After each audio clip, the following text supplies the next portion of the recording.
Bab 980, bagaimana mereka bisa menghilang? Penerjemah, Nyoibo Studio. Editor, Nyoibo Studio. Semua orang di daerah ini tercengang oleh ketidakpercayaan. Pikiran wanita itu hampir kosong. Melihat Suke melarikan diri, dia tidak pernah menyangka dia akan melakukan itu.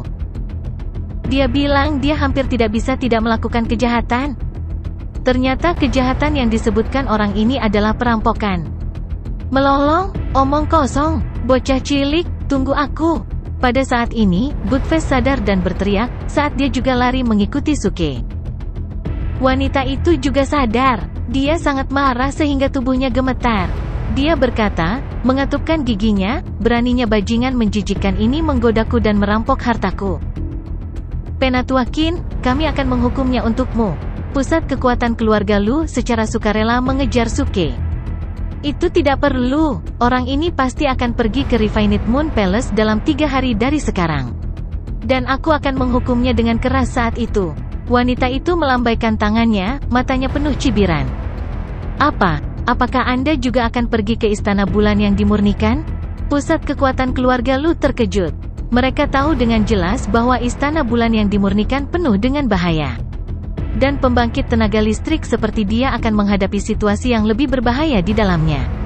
Biasanya, pembangkit tenaga listrik di tingkat emas tidak akan mempertaruhkan nyawa mereka dengan mudah. Tapi Penatua Qin ini mengatakan dia akan pergi ke Istana Bulan yang dimurnikan, yang membuat pembangkit tenaga listrik keluarga Lu menjadi panik dengan segera. Penatua Qin, tolong pikirkan 2 kali. Benar, tidak perlu bagi pembangkit tenaga listrik seperti Anda untuk mengambil risiko di Istana Bulan yang dimurnikan. Kami memiliki banyak peluang untuk berurusan dengan orang itu. Mereka mencoba mendesak Penatua Qin untuk mengubah keputusannya. Di First Realm City, keluarga Dong bisa makmur karena dukungan dari Sekte Elder Yu. Penatua Qin ini, yang bernama Qin Zhen, berasal dari sekte di belakang keluarga Lu. Statusnya bahkan lebih tinggi dari pemimpin keluarga Lu. Jika dia terbunuh atau terluka di Refined Moon Palace, keluarga Lu akan segera kehilangan perlindungan. Meskipun Istana Bulan yang dimurnikan berbahaya, aku punya cara untuk menanganinya. Tidak perlu terlalu memikirkannya. Juga, sebelum dia tiba di Istana Bulan yang dimurnikan, Anda harus menjauh dari bajingan kecil itu. Anda tidak mampu menyinggung perasaannya. Setelah mengatakan itu, Qin Zhen berbalik dan berjalan menuju kota. Pusat kekuatan keluarga Lu saling memandang dan tidak tahu harus berbuat apa. Mereka berbalik ke arah di mana Suke melarikan diri dan akhirnya menyerah pada rencana mengejar Suke. Mereka tidak takut pada Suke, tetapi tidak berani melanggar perintah Qin Zhen.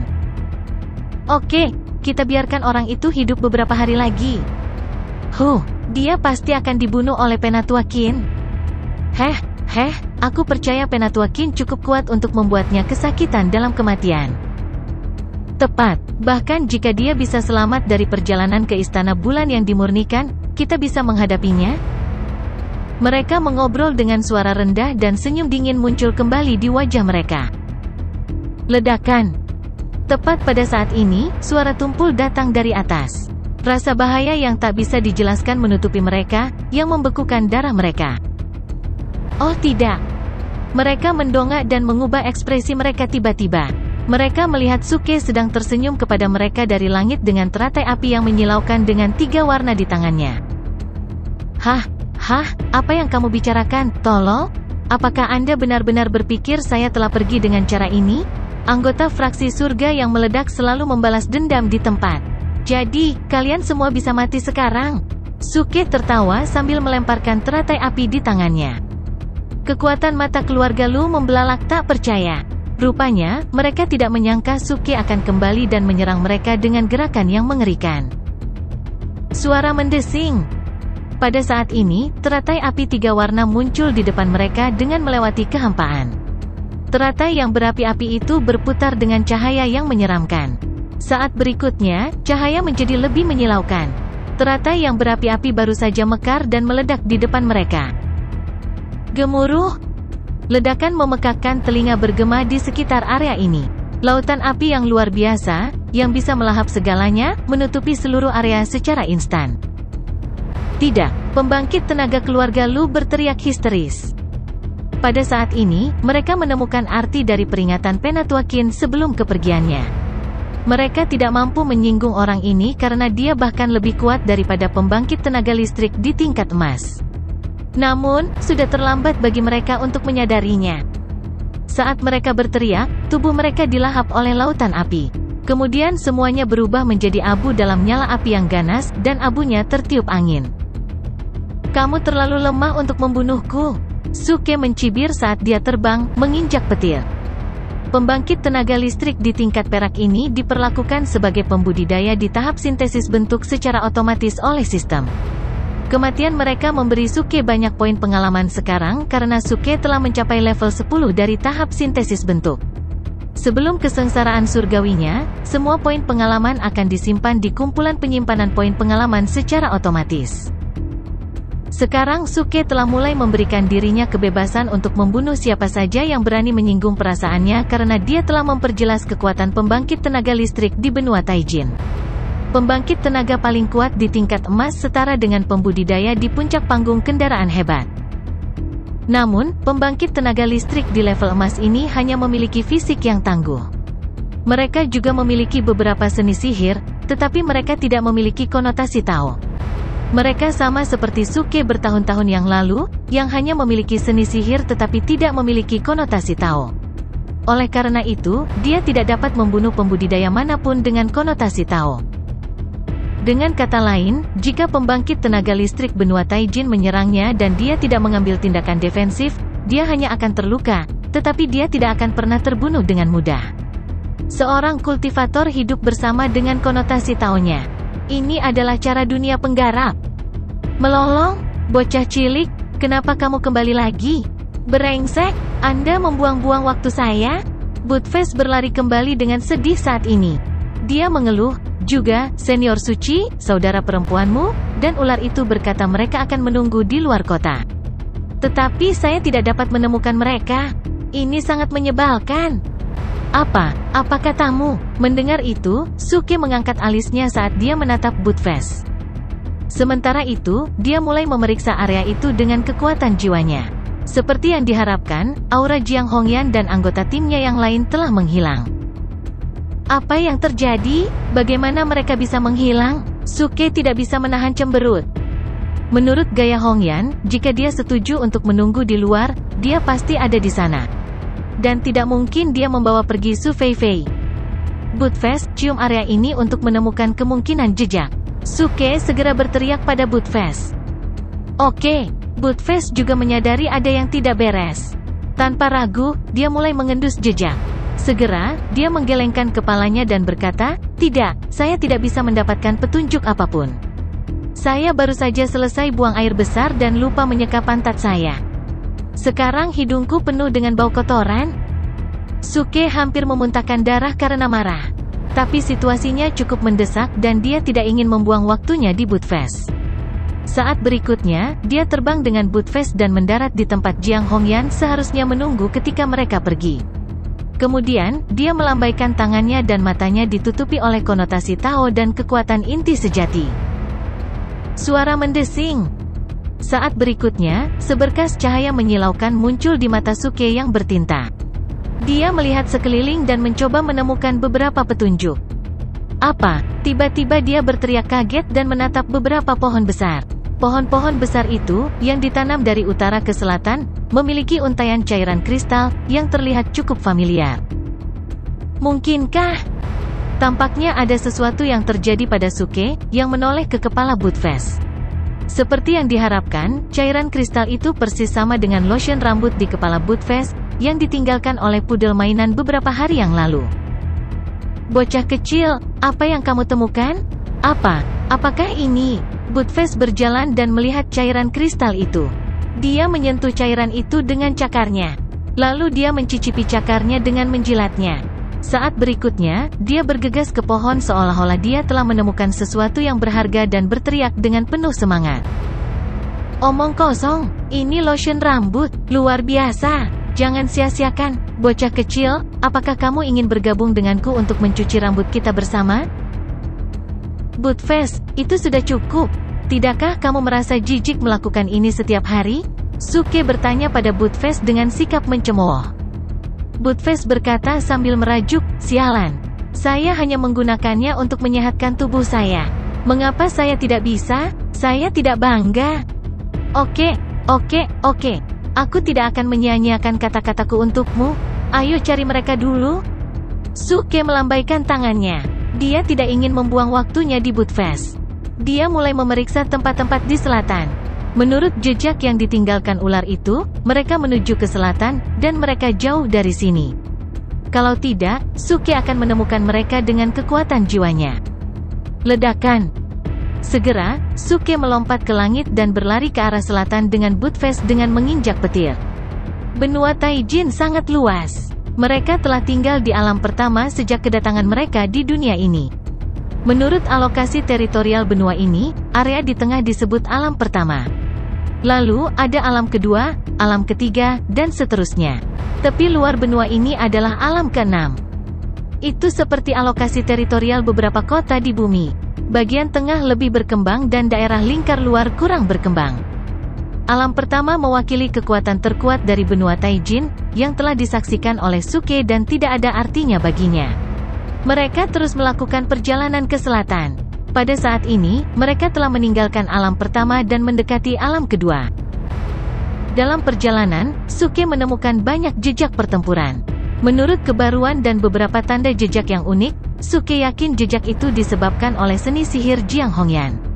Ini berarti mereka telah bertarung dengan musuh saat mereka bepergian. Namun, Suke segera menghela nafas lega. Menurut jejak pertempuran, tidak ada yang mengejar Jiang Hongyan dan adik perempuannya. Sebaliknya, mereka mengejar musuh mereka. Menarik, apa yang terjadi? Mengapa mereka terus mengejar musuh mereka? Suke bingung. Buttface menghampirinya dan berkata sambil berpikir, "Kurasa mereka mencoba merampok sesuatu yang berharga." "Harta karun? Saya kira tidak demikian." Suke menggelengkan kepalanya. Menurut gaya Jiang Hongyan, dia tidak akan pernah membunuh orang untuk harta mereka. Juga, hal-hal yang bisa membuatnya kesal dan membuatnya sangat marah sehingga dia terus mengejar musuhnya dalam jarak yang sangat jauh sangatlah jarang.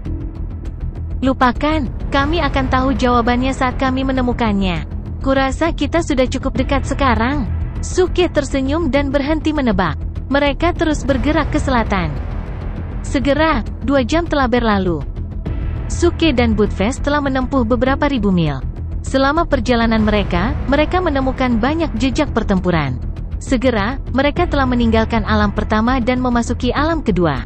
Kekuatan keseluruhan area ini jauh lebih lemah daripada alam pertama. Juga, dibandingkan dengan alam pertama, area ini berantakan. Itu hampir total anarki. Konflik internal antar preman, perampokan, pembunuhan, perdagangan manusia, dan buang air besar sembarangan terlihat di mana-mana. Satu-satunya hal yang mengejutkan Suke adalah mantra besar Arai bersembunyi di area ini. Tampaknya seluruh area ditempatkan di atas Arai mantra besar. Omong kosong, bocah kecil, ini mengerikan. Arai mantra ini terbentuk secara alami. Pegunungan adalah inti mantra dan sungai adalah sumber ki spiritual. Buttface berteriak kaget setelah melihat mantra Arai. Suke juga terkejut. Spel Arai dapat dibagi menurut kompleksitasnya. Misalnya, arai batu di zaman kuno menggunakan formasi mantra yang dibentuk oleh batu untuk membingungkan musuh. Juga, ada banyak arai alami, seperti beberapa hutan di mana orang bisa tersesat dengan mudah. Alam kedua hampir bisa dianggap sebagai arai hutan yang sangat besar. Gunung-gunung bertindak sebagai pepohonan di arai ini. Melangkah ke arai alami ini, orang bisa langsung kehilangan arah. Lebih penting lagi, ketika Suke memasuki arai ini, kekuatan jiwanya tidak dapat digunakan lagi.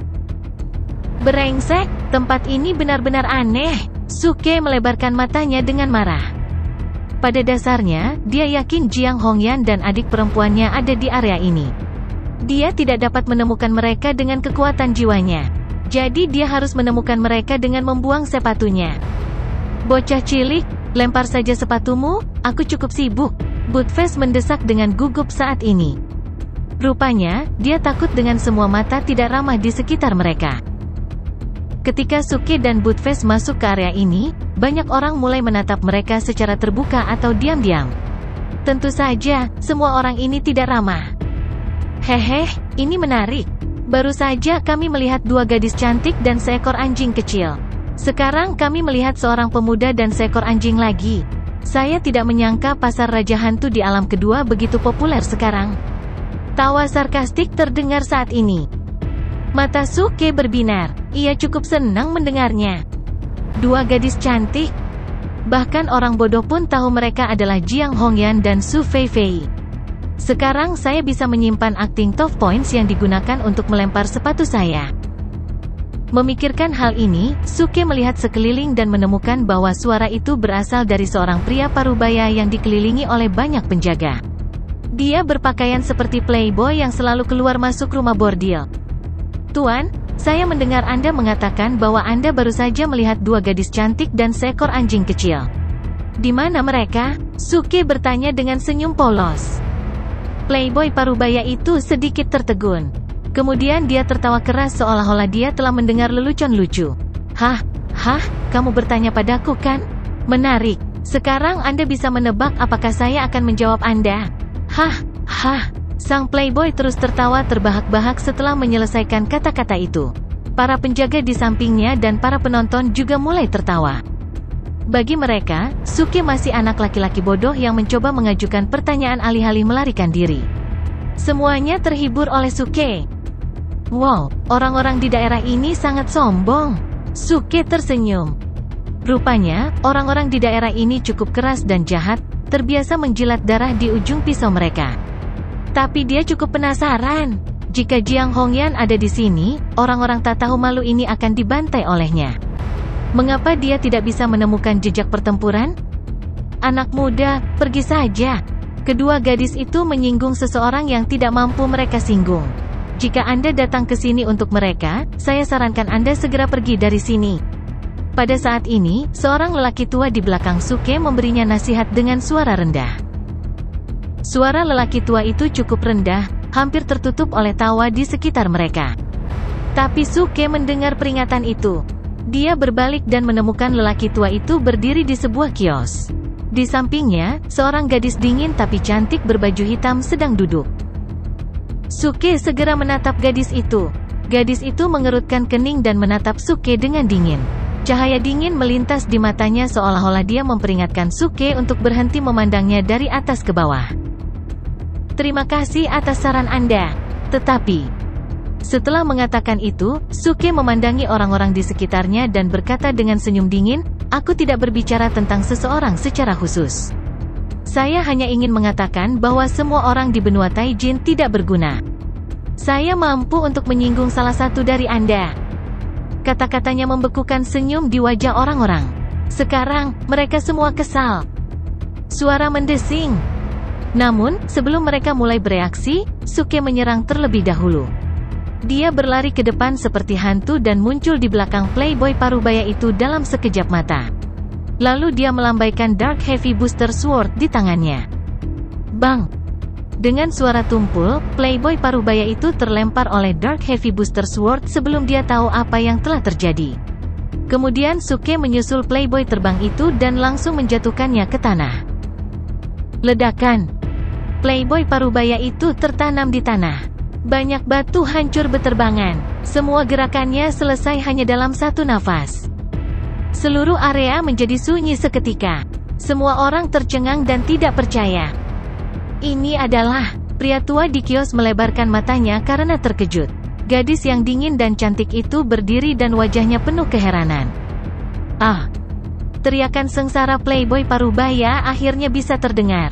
Dia terbaring di tanah dengan menyedihkan, dan wajahnya berlumuran darah segar. Serangan bersahaja Suke mematahkan banyak tulangnya dan mungkin melumpuhkannya. Tuan muda tua. Akhirnya, pengawalnya menyadari apa yang telah terjadi. Mereka berteriak dan mencoba untuk bergegas. Hanya tersesat, Suke melambaikan Dark Heavy Booster Sword secara langsung. Serangannya tampak cukup santai. Sebenarnya, dia menggunakan 6 bentuk tubuh standar. Langit dipenuhi dengan bayangan pedang bertitik tebal, yang mendarat di tubuh para penjaga itu. Bang! Bang! Bang! Para penjaga langsung terlempar. Mereka jatuh ke tanah dan mulai memuntahkan darah segar. Kemudian mereka semua pingsan dan hidup mereka berada dalam keseimbangan. Heh. Pada saat ini, sifat asli Suke terungkap. Dia meletakkan kakinya di dada playboy Parubaya dan bertanya dengan senyum jahat, "Jadi? Anda cukup nakal kan? Anda ingin saya menebak, bukan? Sekarang, Anda harus menebak apakah saya akan membunuh Anda?" Swoosh! Semua orang yang hadir langsung menjadi keributan. Mata mereka terbelalak karena ngeri dan kaget. Orang ini, dia masih sangat muda dan sudah berada di level emas? Bagaimana itu mungkin? Ya Tuhan! Yang paling penting adalah bahwa dari semua orang yang bisa dia kalahkan, dia memilih untuk memukuli putra Raja Pasar Raja Hantu. Ini menimbulkan masalah. Meskipun orang itu hampir sekuat pembangkit tenaga listrik di tingkat emas, dia tidak mungkin melawan Raja Pasar Raja Hantu Tycoon. Itu cukup jelas. Bos Lee, pada masa itu, adalah salah satu petarung terkuat dan terkejam di alam pertama. Dia sangat kejam. Jika bukan karena fakta bahwa dia telah menyinggung terlalu banyak orang, dia tidak akan menetap untuk keberadaan yang kuat di alam kedua. Banyak yang mulai bergumam di antara mereka sendiri. Kali ini, pandangan mereka diarahkan ke Suke dengan lebih sedikit keterkejutan, tetapi lebih banyak simpati dan juga schadenfreude. Mereka tidak diragukan lagi, mendapatkan perspektif baru tentang kehebatan Suke. Untuk menanggung kekuatan seperti itu di usia yang begitu muda, dia, tentu saja, adalah seorang jenius di antara para jenius. Namun, bagi sebagian besar orang jenius bisa membuat iri. Tidak ada yang membuat mereka lebih bahagia daripada melihat seorang jenius mati muda. Oleh karena itu, sekarang Suke telah memprovokasi putra tertua dari Raja Pasar Raja Hantu. Mereka menantikan Tycoon menghancurkan Suke. Jangan bunuh aku. Pria Parubaya yang disematkan di bawah kaki Suke menjerit ketakutan. Suke telah menerornya secara menyeluruh. Sebagai tiran dari Pasar Raja Hantu, tidak ada yang berani menentangnya selama ini. Untuk berpikir bahwa dia akan menendang pelat logam hanya dengan menjalankan mulutnya, tidak, Suke jelas merupakan pelat baja yang dipenuhi paku. Aku percaya aku menyuruhmu untuk menebak, bukan memohon belas kasihan. Suke mencibir dengan dingin dan tiba-tiba menginjaknya lebih keras. Retakan yang tajam. Ada tulang rusuk lain di dada pria Parubaya itu. Pekikan yang menyakitkan bergema di seluruh Pasar Raja Hantu. Darah mengalir sekali lagi dari mulut pria Parubaya itu. Dia memutar matanya dan pingsan di tempat. Lihat aku menyembuhkan yang terluka dan menghidupkan kembali yang mati. Buttface segera menerkam dengan penuh semangat dan mengeluarkan pil. Dia langsung memberikannya kepada pria Parubaya itu. Swoosh! Beberapa saat kemudian, pria Parubaya itu menggerakkan bola matanya dengan kabur dan mulai sadar kembali. Ketika dia membuka matanya, dia melihat kaki Suke masih menginjak dadanya dan hampir pingsan karena syok untuk kedua kalinya. "BKK, selamatkan aku. Mulutku tercela, mulutku bau. Tolong lepaskan saya." Dia menangis dan memohon. Dia berpenampilan seperti pria Parubaya, tetapi dia berperilaku seperti sampah di masa remajanya. Suke tidak tahu apakah dia harus tertawa atau menangis padanya. Dan orang-orang memanggilnya tuan muda mereka? Jelas bahwa dia tidak berguna. Suke menatapnya, tenang tetapi dengan sedikit ketertarikan. "Apakah aku melepaskanmu atau tidak tergantung pada apakah jawabanmu memuaskanku atau tidak. Apakah Anda masih ingat apa yang saya tanyakan tadi?" Pria Parubaya itu terdiam sesaat, lalu dengan cepat mengangguk, "Ya, saya setuju." Kedua wanita dan seekor anjing itu menuju ke pusat Pasar Raja Hantu. Mereka seharusnya sudah berada di Istana Raja Hantu sekarang. Istana Raja Hantu? Mengapa mereka pergi ke sana? Suke bertanya dengan cemberut. Pria Parubaya itu tersenyum pahit. "Adikku, adik laki-lakiku mengacak-acak bulu mereka, dan mereka mengejarnya dari alam pertama." Kakak, jangan lihat aku seperti itu. Itu tidak ada hubungannya dengan saya. Aku hanya melihatnya saat aku lewat tadi. Kamu melihat seseorang mengejar adik laki-lakimu untuk hidupnya, dan kamu masih punya waktu untuk berjalan-jalan? Suke mencibir. Pria Parubaya itu tampak seperti akan menangis. "Kakak, dia dan aku berasal dari ibu yang berbeda. Kami telah bersaing untuk kekuasaan baru-baru ini. Saya akan sangat senang jika seseorang meretasnya sampai mati. Sayang sekali dia memiliki senjata yang bisa menyelamatkan hidupnya dalam kesulitan." Begitu dia bersembunyi di istana Raja Hantu, kedua wanita itu tidak akan bisa membunuhnya. Yo, betapa hebatnya saudaramu. Suke terhibur. Dia tidak mengkhawatirkan keselamatan Jiang Hongyan. Lagi pula, dengan kemampuannya, Jiang Hongyan pasti lebih kuat dari pembangkit tenaga listrik tingkat emas di dunia ini. Tidak peduli seberapa langka atau anehnya senjata pertarungan sihir mereka tidak akan pernah bisa menggores Jiang Hongyan. Kakak, tolong biarkan aku pergi, aku mohon padamu. Aku berjanji tidak akan pernah membuka mulutku lagi.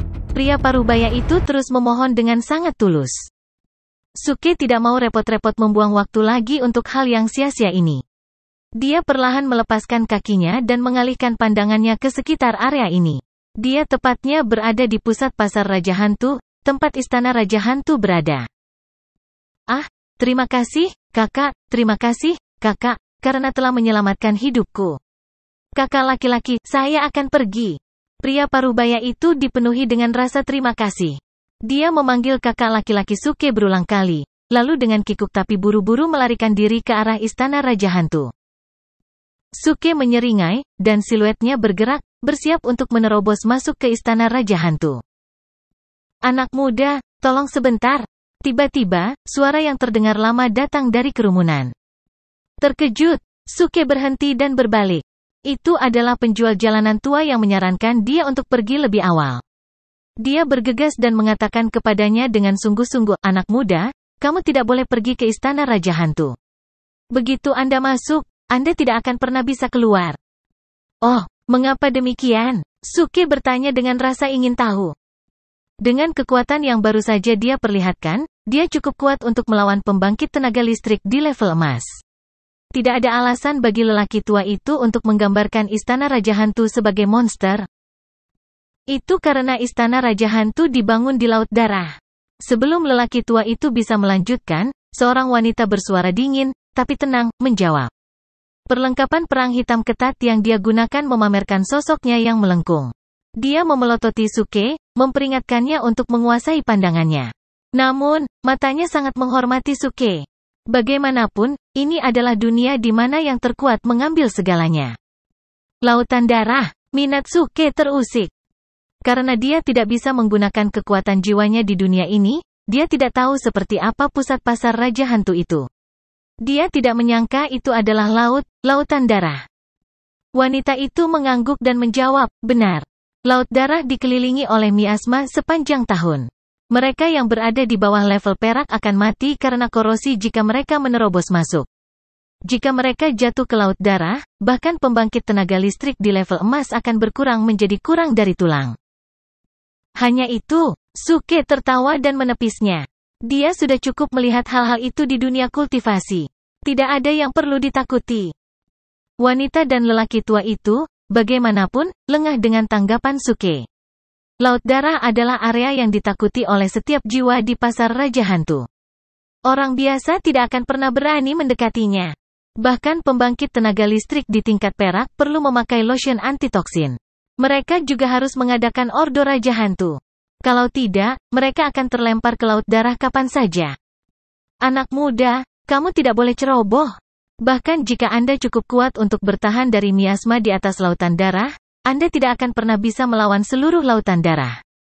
Itu karena pasar hantu Tycoon Boss Lee adalah satu-satunya orang yang bisa meminjam kekuatan dari seluruh lautan darah untuk membunuh musuh-musuhnya.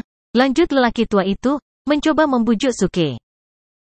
Semua orang yang hadir mengangguk setuju tanpa suara. Boss Lee telah menyinggung banyak orang di alam pertama, tetapi tidak ada yang bisa mengejarnya setelah dia bersembunyi di alam kedua. Itu semua berkat keuntungan geografis karena bisa menggunakan kekuatan lautan darah untuk melawan musuh-musuhnya. Itulah tepatnya mengapa musuh Boss Lee enggan memilihnya di sini. Dengan laut darah, dia membangun pasar Raja Hantu di sekitarnya, yang menarik banyak orang. Pasar kemudian perlahan berkembang menjadi binatang buas seperti sekarang ini. Jadi apa? Penatua, biarkan aku jujur. Kami di fraksi surga yang meledak tumbuh dengan mandi di lautan darah. Istana Raja Hantu dan lautan darah bukanlah apa-apa bagi kami. Suke tertawa dan mengucapkan selamat tinggal pada mereka.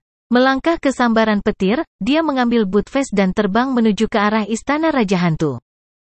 Mata semua orang yang hadir melotot karena terkejut. Apakah dia mengatakan bahwa dia dibesarkan dengan mandi di air laut darah? F*CK, kami telah melihat pembual, tetapi Suke pasti salah satu pembual terbesar yang pernah kami temui. Mendesah, dia pada akhirnya terlalu muda dan terlalu sombong. Orang tua itu berkata sambil melihat sosok Suke berjalan semakin jauh. Menguasai. Meskipun pria ini sangat kuat, dia masih terlalu sombong dan sombong. Kita harus mencari orang lain, kata wanita itu. Tatapan yang dia arahkan pada Suke diwarnai dengan penghinaan. Lupakan, saya kira itu satu-satunya cara. Namun, kita harus mengejar dan melihatnya. Sangat jarang melihat seseorang dengan potensi seperti itu. Jika dia selamat, kita bisa mempertimbangkan untuk menjadikannya teman. Pria tua itu mengangguk dan mulai berjalan ke arah yang diambil Suke. Pada saat yang sama, semua orang yang hadir mulai menuju ke pusat pasar. Bagaimana tepatnya si jenius muda akan berakhir dari pertarungan? Mereka ingin melihat sendiri.